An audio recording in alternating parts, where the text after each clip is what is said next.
started with nothing, then we climb, then we gonna keep ducking till we finally shine. Indeed, I keep them ducking, baby, time after time. I said, ain't nothing but my grind on my mind. See, we started with nothing, then we climb, then we gonna keep ducking till we finally shine. Indeed, I keep them ducking, baby, time after time. I said, it's getting hotter. Out that flame I came, they try to stop me, straight up block me through that pain. I've gained a newer way, pursue my rays. Look, I don't cry no more. I just load up my mind and let my grind go show. Cause I'm locked in every single day. I be locked in, focused all the way, man. I'm locked in from the time I wake. I be locked in.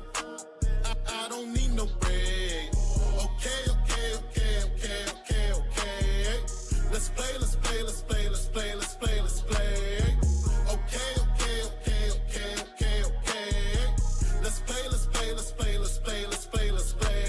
Sorry, ain't no conforming. They'll know when I come for them. They don't know what I'm forming. They get low while I'm soaring. Ain't nothing about abnormal.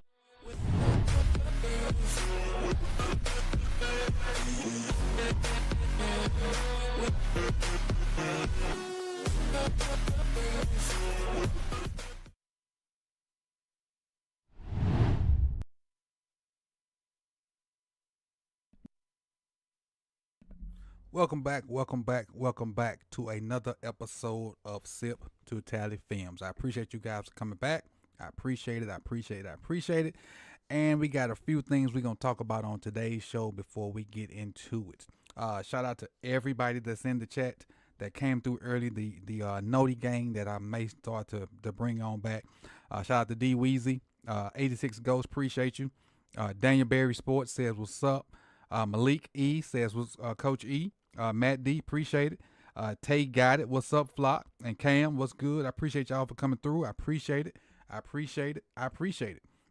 So what we're going to do is we're going to try to get on to the agenda, and you can kind of see the agenda on the board. We're going to talk about the EDC press conference,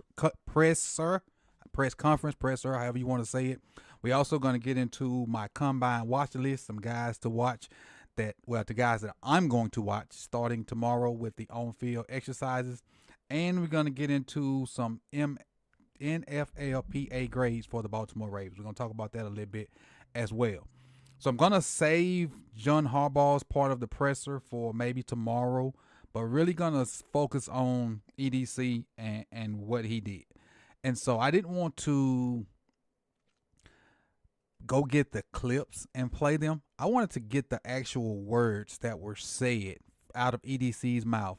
Make sure I read them correctly, processed them, and then brought them to you guys to talk about some of the things that he said. Now, we're not going to do the whole press conference. We're going to do some things that I feel like I want to talk about and should highlight, and then we're going to get into it that way. So before we go any further, if you're just coming in, tap that like button. And again, appreciate you. What's up, Alicia? Appreciate you for coming through. Tap that like button, and then we're going to transition over to Eric DaCosta at the press conference at the NFL Combine. If you don't know, the on-field exercises start tomorrow. They've been doing interviews, and I think some of the players got interviewed today, and we'll start getting numbers and stuff tomorrow, like official numbers. And I think the O-line goes first. So you can correct me in the comment section on the chat box, but I think the O-line goes first, starting at some point tomorrow. I don't have the exact time, but I'm sure the O-line goes first tomorrow. But with that being said, let's get into this Eric DaCosta press conference.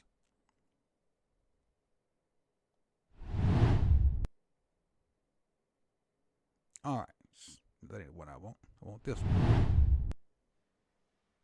Here we go. So take myself out of the screen and kind of talk about some things. So he was not first, but first thing that I want to talk about, the possibility of an extension with Ronnie Stanley. And this is what was said. Ronnie and I did a deal last time, so that's great. He and I have a great friendship. We've known each other for a long time. He has a great agent in Kim Mayo. You never want to say 100%, but I feel good that we'll have a good, healthy debate and a good process. And we'll meet with Kim in Indy, which is where they are now in Indianapolis, this week. I'm optimistic that we'll be able to get a deal done. with that being said, man, when even when he said it when I was watching it live, I felt like a deal's going to get done. Like I don't have any doubt that Ronnie's going to go anywhere. I think that Ronnie is going to get his money. I think it's just a matter of how much he gets. Ronnie really betted on himself, and it paid off. I think he's getting anywhere from 18 to 22. Now the years, I'm not sure how many years he'll get, but I'm sure he'll get anywhere from 18 to 22. Maybe a 3-year deal playing 2, maybe a 4-year deal playing 3. It kind of depends, but I do think Ronnie will be a Raven for the next 2 to 3 years. And with that being said, having Ronnie on one side, grooming Rosengarten, Rose, to play the right side, we can now focus on the guard position. And I really think in their mind, they really only need one guard. In their mind. So that would help with if they're going into the draft process, we need one guard, they feel like they can get a guy first round or second round, then go work on some other positions. I still think 2 O-linemen. Because I was for signing a veteran guy and then drafting a guy. Well, if we sign Ronnie, that's the veteran guy. But we still need to draft a guy. And hopefully a guy that can kind of play right now at maybe a guard position. Now, with that being said, I ain't just completely throwing away Voorhees.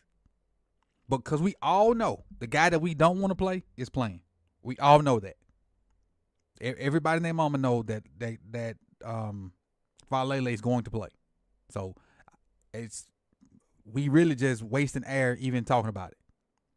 We really just wasting air talking about it. So we could have our 5 back next year that we started the season with, which will be a good thing. We really could have the 5 that we started the season with, other than Makari, and replace Makari with Rosengarten. We could have those 5 to start the season with, and the good thing about that is, to me, is continuity. With the O-line, I love continuity. I feel like you get 5 guys to work as one, and they get to know each other. They get to know each other's quirks and the good and the bad of each other. And it helps your O-line out in the run game and the pass game. So, re-signing Ronnie and going to get a guy is, where I see us going. But I will say this. Re-sign Ronnie, don't look for O-line in round 1. Look for something on the other side of the ball. That's what I would say. Let's go on to the second thing that I pulled from EDC's press conference. All right, his confidence of moving Roger Rosengarten to left tackle, and that's if Ronnie's not re-signed. That's if Ronnie's not re-signed. And his reply to that was, that's a coaching question. We think Roger had a great year last year, and he's a very good athlete. He's way more mature than a typical young player. He proved that this year with how he played and competed week in, week out. Whether it was on-field performance against good players coming back from injury and things like that, he's definitely a factor on the left side, if need be. We'll try to find the best 5 guys we can. There are a lot of questions about the offensive line last year, and we did a pretty good job of putting a pretty competitive offensive line together on the field last year. I would expect the same to hold true this year. Now, as a whole, yes, the offensive line was competitive.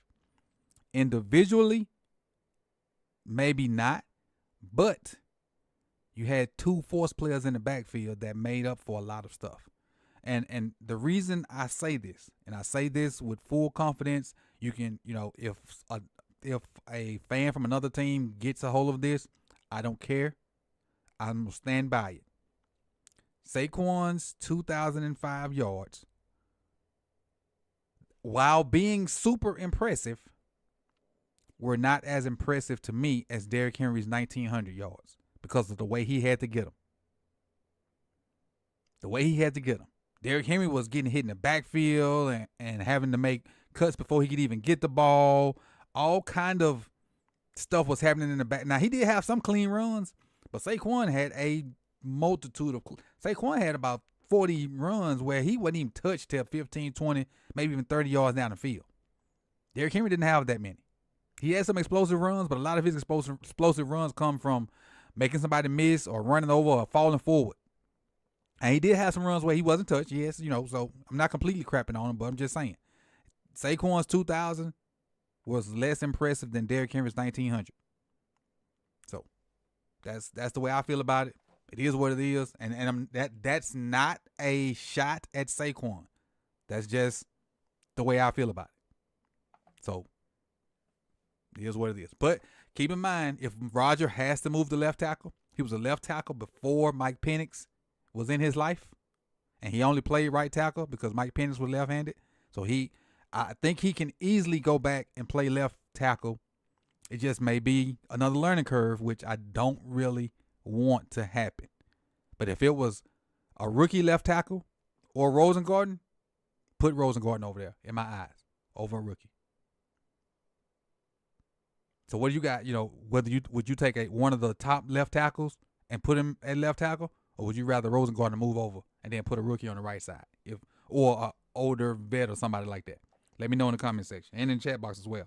Appreciate you guys for joining too. Appreciate it. What up, Malik, Steve-O, Ravens, 912 Sav, Rave Kingdom. Appreciate you guys for joining in. Steve-O, Big Reg. Appreciate it. Big Ed, what's good? All right, let's move on to the next thing. He was asked about on the possibility of selecting a pass rusher in the first round, which if we sign Stanley, which I think is going to happen, it really comes down to the best player at the time. We're always going to say that, and we always do this, say best player available. It's something that we've said every single year, starting back to 1996 with Ozzie as a GM. We're going to draft the best player available. So if we're picking at number 27 and there's an edge rusher and he's the best guy, we're probably going to pick him. And that's going to hold through every round. It's an important position. We were maybe second in the league in sacks last year, but having a continuous influx of young pass rush talent, guys that can set the edge and play the run, guys that play like Ravens, physical players who can get to the quarterback, that's a priority for us for sure. Now, I will say this. As much as we all complain about edge rush and pressure and yada, yada, yada, like DeCosta said, we was second in the league in sacks. We was. No matter how we generated it, no matter who it came from, we were, as a unit, we were second in the league in sacks. So do we all want this guy to go out and get us 17 sacks? Heck yeah, we do.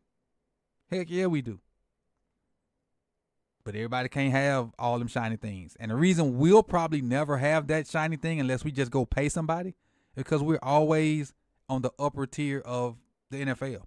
We're never down there picking 10 through 1 or 1 through 10, however you want to say it.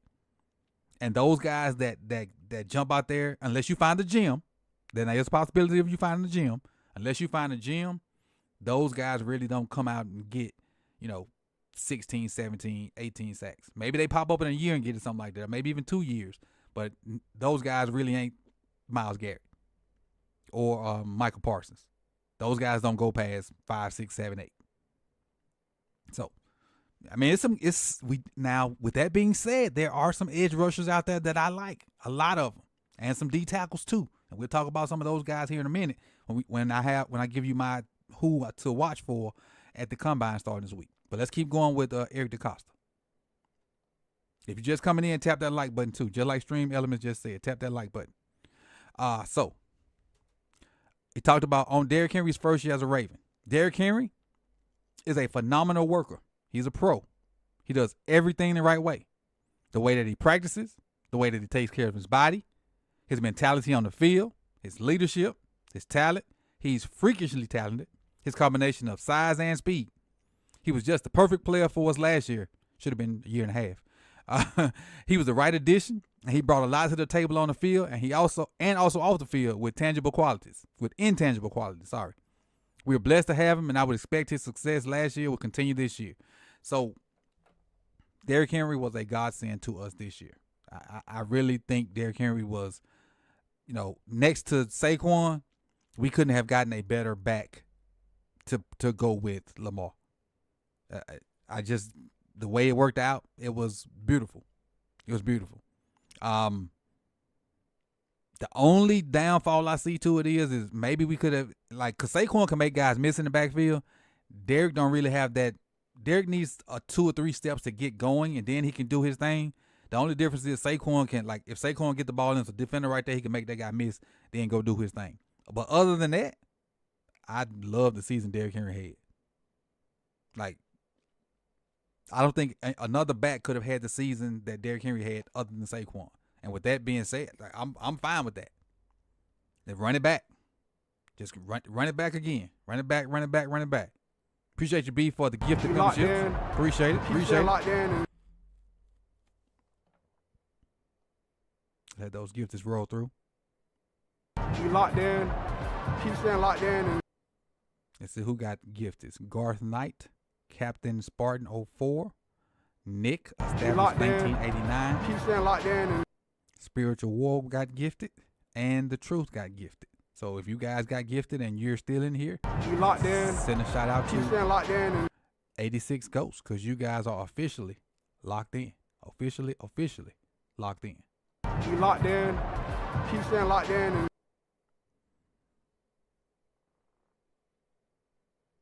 think that's the last one. All right. With that being said, yeah, like I said, other than Saquon, Derrick Henry was perfect. All right. Now this is a little wordy, so let's go through it. On building the team through the middle. So, if you don't know, I'm a baseball guy. I played baseball in college. Played baseball through our high school. Played more baseball than I did football and basketball. But in baseball, you want to be strong up the middle, and that's what you do in football as well. And building a team through the middle, whether it's football, basketball, or baseball, you want to be strong up the middle. And so this is what he replied when he was asked that.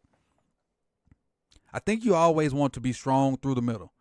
And something we've prioritized with Kyle Hamilton as a safety, Roquan Smith, and our defensive tackles, Travis Jones and Numney Matabike, and Linderbaum, and Lamar Jackson. If you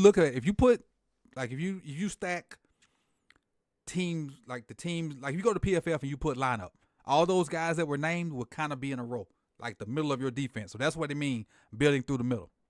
I believe in that as well, being strong up the middle. It's always going to be an allocation of resources and where you can spend your money. Matter of fact, when I look at it, that's where most of the money is. Because Kyle about to get paid. And I just thought about it as I was reading that. Kyle about to get paid at some point. Roquan's paid. Matabike's paid. Linderbaum's going to get paid somewhere because him and Kyle are the same draft class. And Lamar's paid. Didn't even think about that till I was reading it just then. But there are different schools of thought. But you have to be physical. We've always prided ourselves on being a physical football team that can stop the run the ball, protect the quarterback, rush the passer, and win games in the fourth quarter. Now, my body made me burp when it said win the games during the fourth quarter because we will blow some stuff in fourth quarter. And my body has a way of cracking jokes at times. And I wasn't going to say nothing funny, but my body was like, you finna burp because you need a pause right there.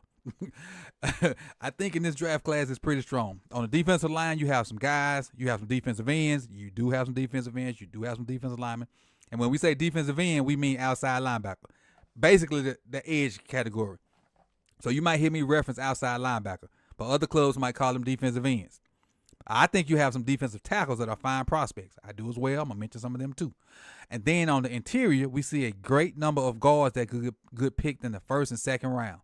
Some of those guards he's mentioning were probably played tackle in college, with the exception of the guy from Georgia, which is Booker, and I think is his name Simmons or Jackson from Ohio State. One of those two played guard. I can't remember the name off the top of my head. I think it might be Jackson that played guard at Ohio State that got hurt. No, Simmons got hurt. One of them got hurt. One of them got hurt. You know what I'm talking about. And the interior, we see a number of guards that can get picked in the first and second rounds and probably provide early value and start right away for their drafting club. So I like this philosophy.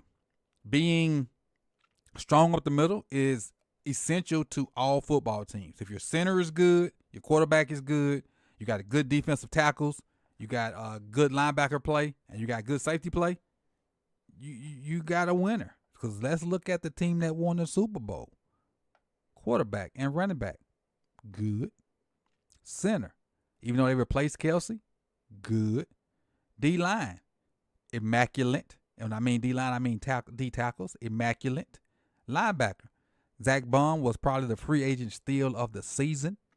Went from not really even playing in New Orleans to a freaking all-pro. And then your safeties, your safety was Reed Blankenship, so don't crap on Reed Blankenship and Chauncey Gardner-Johnson. Those guys were, as a tandem, they were good back there. But their D-line helped them be better. So keep that in mind. Their D-line helped them be better. All right. So now get to Mark Andrews. He was asked about Mark Andrews as well.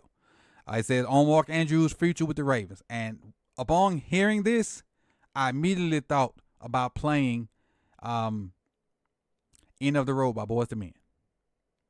Upon hearing EDC just basically guzzle Mark Andrews, I was hearing End of the Road in my head. And this is what was said. Mark Andrews is a great player. We're blessed to have 3 really good tight ends under contract this year, which we all do. That's him, Kolar, and Likely. They all contribute in different ways. Their chemistry, their camaraderie, their impact on the offense, their relationship with the other skilled guys is great. I mean, Marcus going down is one of our great players. He'll be in the Ravens Ring of Honor someday. Foreshadowing. To me. Foreshadowing.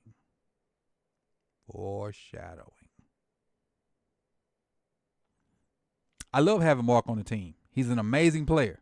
I know he's going to have an amazing season. It's a respect thing. Mark, the truth dropped 10. He say, Mark gone, The oh Truth has happy donated day. $9.99 and says Mark gone, oh happy day. Oh happy day. Did Lauren Hill sing that in Sister Act? Oh happy day? I think she did. We'll figure out all the roster what's the word? Mechanizations over the coming weeks. But I'll tell you, there's no bigger fan of Mark Andrews than me. He's been a blessing to have on the team. Past tense again. His leadership, the way he approaches the game, his attention to detail, he's just one of those guys. Yeah, to me that looks like either he's gone or he's about to be out the door. That's what I see.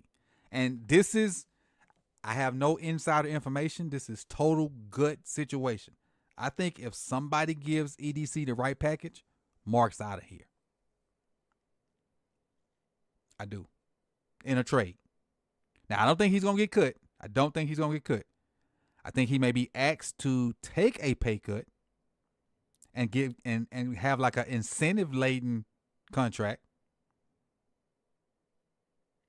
And then the third option is just to do nothing with him and just let it play out. Let him be, what's it called? Lame duck. Let him be the lame duck, I think, maybe.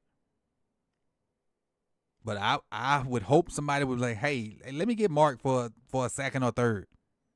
You don't need Mark. You got Likely and, you don't need Mark. I'm hoping that's what somebody say. Or he agreed to a pay cut and let us build a better team. If he always talk about unselfishness. The ultimate unselfishness is giving up some of that cash to help the team out. Now, I'm not advocating no player do that, but I'm just saying, you always talking about unselfishness. The ultimate unselfishness is let some of that cash go so we can, so we can divvy that thing on up. That's, the ultimate sacrifice, your pocket. But, we'll see. But, you guys, what do you think should happen with Mark Andrews? Should we, A, trade him? B, cut him, which I don't think we should do because that's going to hurt our pockets? Or C, just play it out and just let him walk at the end of the year? Let me know in the comment section and in the chat box which one y'all think. All right, let's move on. All right, so now we're going to talk about the players that I'm going to have a keen eye on in the combine this weekend.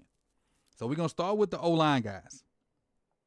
The guys I'm going to be paying close attention to is Kevin Barber Jr., Donovan Jackson, Tyler Booker, Josh Connolly, Josh Simmons, Gray Zabel, Cameron Williams, Jalen Rivers, and Chase Lunt.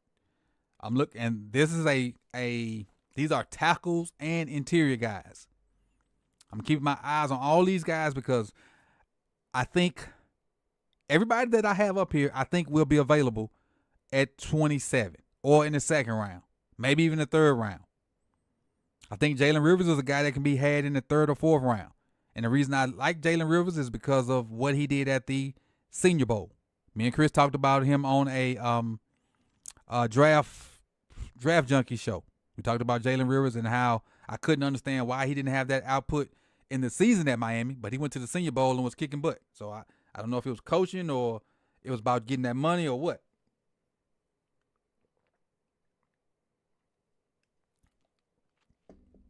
Dog, I was supposed to have my glasses on for that affiliate link. God dog it. Next time. But these are the 1, 2, 3, 4, 5, 6, 7, 8, 9 offensive linemen that I would have a keen eye on starting tomorrow and throughout the rest of the season too. Like I said, some of these guys Chris and I have already talked about on Draft Junkies, some not. And again, we will cycle back to offensive line because we're not going to do all the positions because there are positions that I dislike. There are positions that he dislikes. And if I dislike it or he dislike it, we're not doing it. Because I'm not going to make him suffer through a position that he don't like, and I'm not going to suffer through a position I don't like. So it's got to be positions both of us like.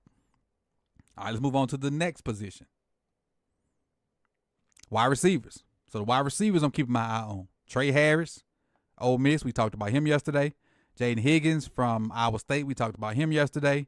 Nick Nash from San Jose State. We talked about him yesterday. Savion Williams is a guy that I like. I know a lot of y'all don't, from TCU. Deontay Thornton from Tennessee. Ty Felton from Maryland. Jimmy Horn from Colorado. LeJounte Webster from Colorado. And Alec Manor from Stanford. Yes, Steve O'Connelly is the dude that Green embarrassed. Yes, that is correct. That is correct. But these are the guys that I'll be watching the run routes, checking out those 40 times, seeing the explosion in the broad and long jump, or not the long jump, the broad and vert, and just kind of try to get a feel for what kind of athlete they are. Out of this group, the guy I'm expecting to run the fastest is probably Jimmy. Because most of these guys that I got on this list are big guys, with the exception of Jimmy and LeJounte. I think Trey's 6'3", Jaden's like 6'4", 6'5", Nick Nash is 6'3", Savion's like 6'4", Deontay's 6'5". I don't remember the height on Felton yet, but I think Jimmy may be 5'11". LeJounte is shorter than Jimmy in my opinion, and Alec Manor is like 6'1", 6'2". But for the most part, I'm looking at big receivers with the exception of Jimmy and LeJounte. But and not to say there are other guys out there that won't show out, but these are just the guys that, like, when I looked at the list, these are the guys I'm looking at, and I think that may have a chance to wear purple and black next year. All right, let's move on to the next position. Edge guys. Now, we have a bunch of bodies in the edge room. We don't necessarily have. We got a super. Rock Taylor from Memphis is a sleeper. Okay. Truth said Rock Taylor from Memphis is a sleeper. Is that a receiver, Truth? Let me know if Rock is a receiver. I'll write him on my paper right here. Where's my pen at? Where is my pen? I keep saying I got a whole box of pens right here.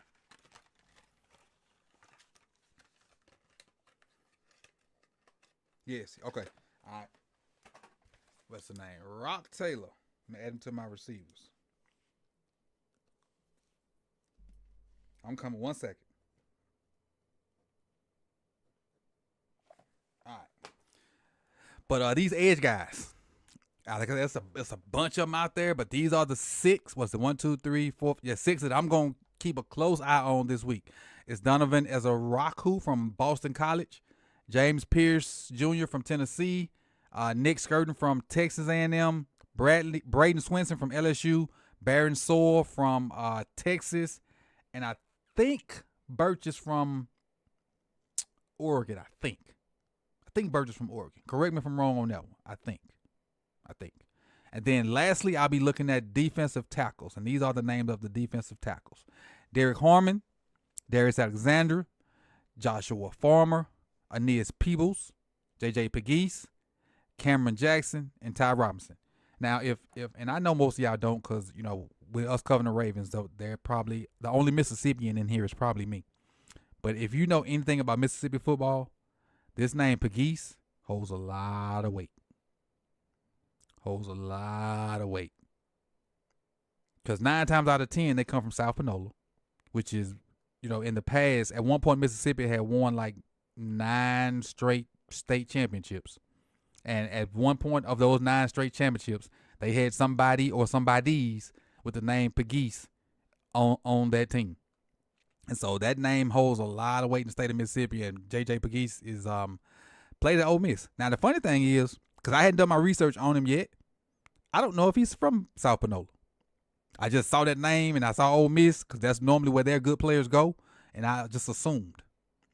But we'll see.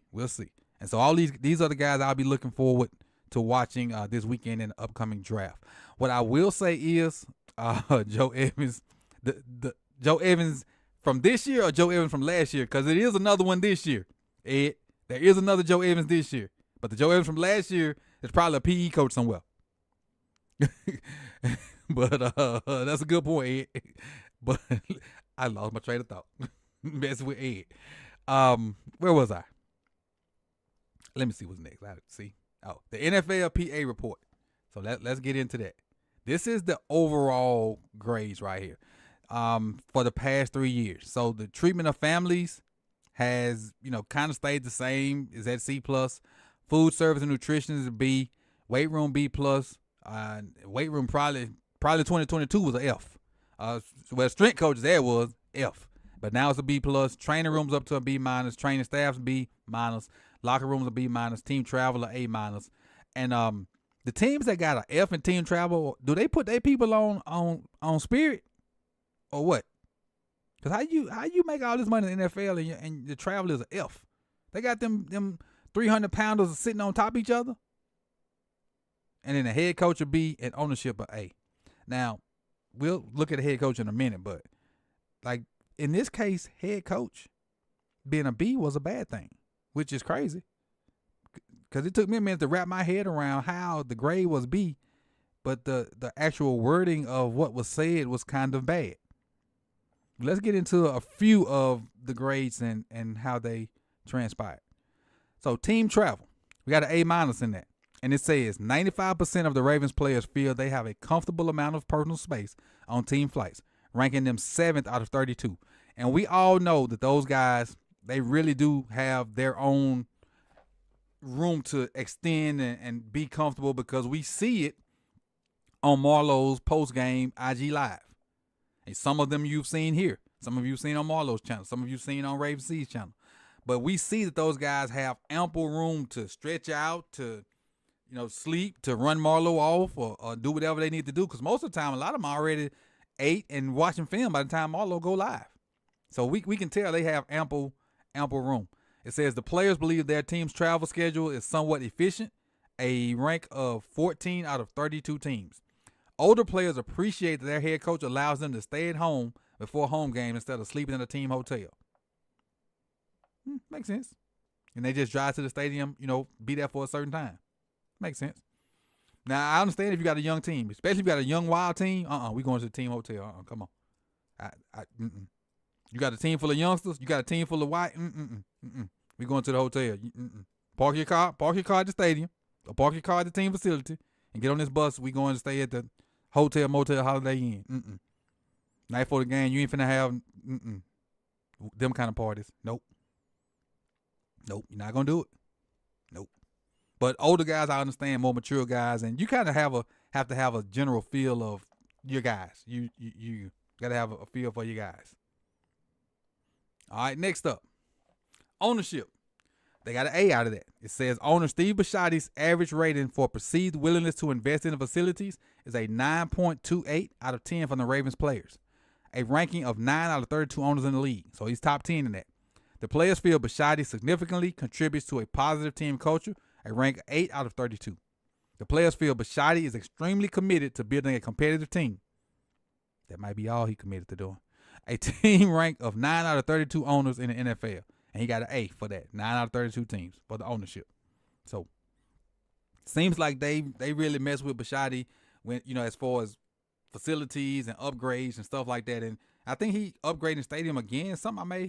I know they got a nice upgrade last year, and I think they may be doing something again this year. Maybe it's like a phase 2 or something like that. Sorry. All right, let's go to the next one. Treatment of families. They got a C+ on this. I feel like this should be an A for anybody that breeds family environment. They always talk about we're a family and we do things together but I feel like if you really about that life, you should go above and beyond to make sure this is an A. You should. No matter whatever you need to do, take the feedback from year 1 and then year 2 and make sure this is an A, because how you treat my wife, how you treat my kids, how you treat my dad, my mom, or mother-in-law, whatever it is, that's going to say a lot on whether I stick around or not, unless you just throw me like $1 gazillion. Because even if you throw me $1 gazillion, I'm going to find a way to say no if you mistreat my people. And then I'm going to go to the rival team and do what I got to do. But what it says is the Ravens provide daycare during home games and a family room during home games. Players rate the post-game family area a 7.67 out of 10, ranking them 14 out of 32 teams. Okay, now, the post-game family area. Other than that area being secluded and maybe having some kind of finger food there, what more do the players want?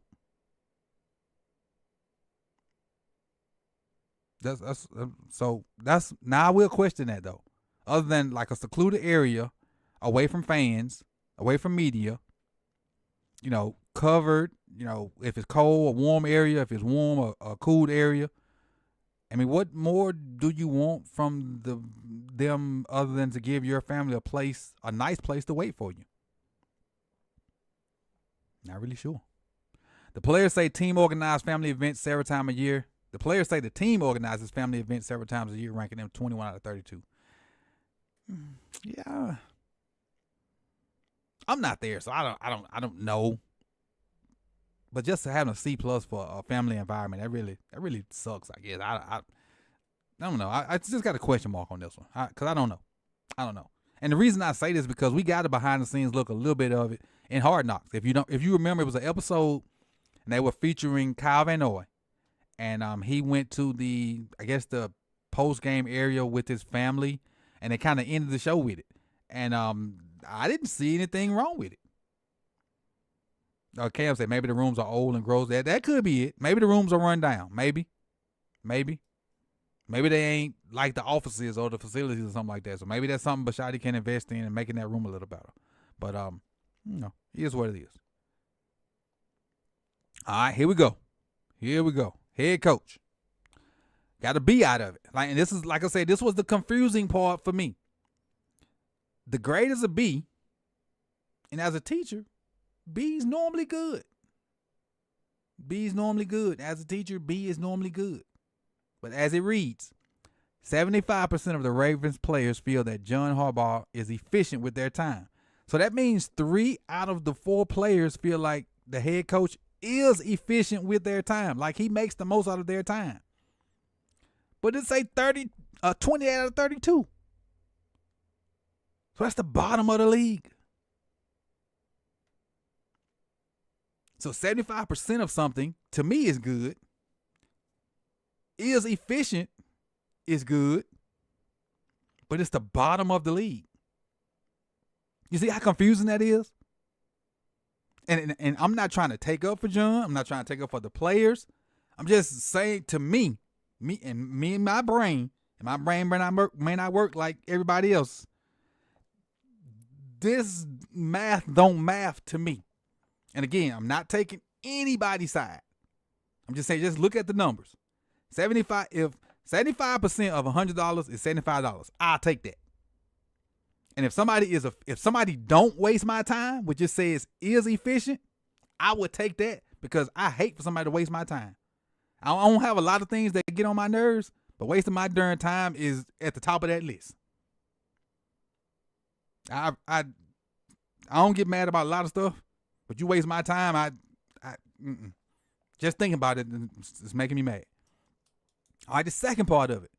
The players feel that Harbaugh is moderately receptive to feedback from the locker room on the team needs, ranking him 25 out of 32 head coaches in the league. Now, because that statement doesn't have percentages or positive words in it, I can say, okay, maybe the players feel like he ain't really listening to us. And which I can agree with that. Because if I'm a player, I'm going to tell you, don't say who's got it better than us no more. Let that die. Let that go to the pasture. Don't come in here with no who's got it better than us no more. That was your dad thing. It was cool. It was great. Let that stuff ride. Because every time they say it, it gets lower and lower. Like 3 years ago, who's got nobody? Then the 2 years ago, nobody. Then this year, who's got it better than us? Nobody. Who's got it better? Somebody do. Damn, is it time to go yet? Let that go. But the first bullet is extremely misleading to me, and that's, again, not taking anybody's side from it. So let me know. Is this the last one? Might be the last one. Oh, the overall ranking. Baltimore Ravens overall ranking is 13th out of 32 teams, which ain't bad. I would rather us be in the top 10, but, they question these guys randomly. And things that may bother one person may not bother the next person. So that's why you can't put a whole lot of stock in it. But what you can put a lot of stock in it, that if you got a astounding amount of F's, and that's the Jets. The Jets ownership is not liked. It is not liked at all. But you can also tell that the Commanders' ownership was not liked either. Not this year, because they got new ownership. Last year, they were like 20-something. This year, they may have bumped up to like mid-teens because they got better ownership, people treating them better, trying to do better things. Now, yeah, their facilities still crap because to improve their facilities, that stuff costs money. But the ownership makes a difference. How you treat people make a difference. It matters. Money is a lot. Money's not everything. Money is a lot, but money ain't everything. Who is Tomlin? Trying to see Tomlin and his brother grades compared to who is his brother? Who is Tomlin's brother? Or am I missing a joke? Who ranked above us? Hold on, Steve-O. I'll go check out. Give me 1 second. Let me get this off and let me check this for Steve-O. I'm a Steve-O. Give me 1 second. Let me get that request going. So let's go solo. Let me exit out of this. Close that. Let's see who got better grades than us. And we'll end it once we see who got the better grades than us.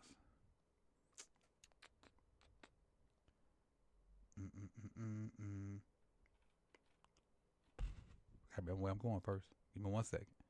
I'm doing a live request, so give me a second. Got to go find where I got this from. That ain't what I wanted.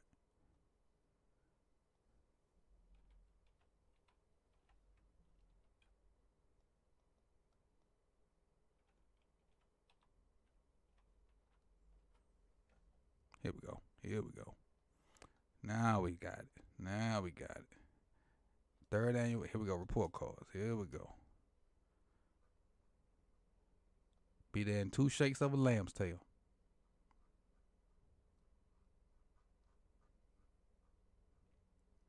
All right. Baltimore Ravens. So we were 13th. Let's see who's. So third was the Falcons. Why it took me all the way to third from 13th?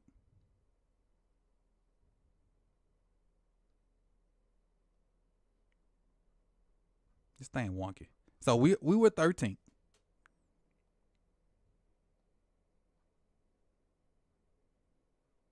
And it won't give me the list like I wanted. It just give me a lot of Raven stuff. Maybe because I would have to go in and dissect it and stuff like that. And I don't have the time to have y'all waiting like that. I would have to put it in. But I will tell you this.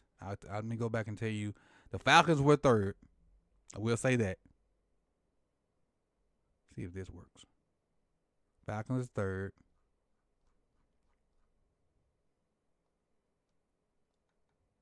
Arizona was last. All team ratings. There we go.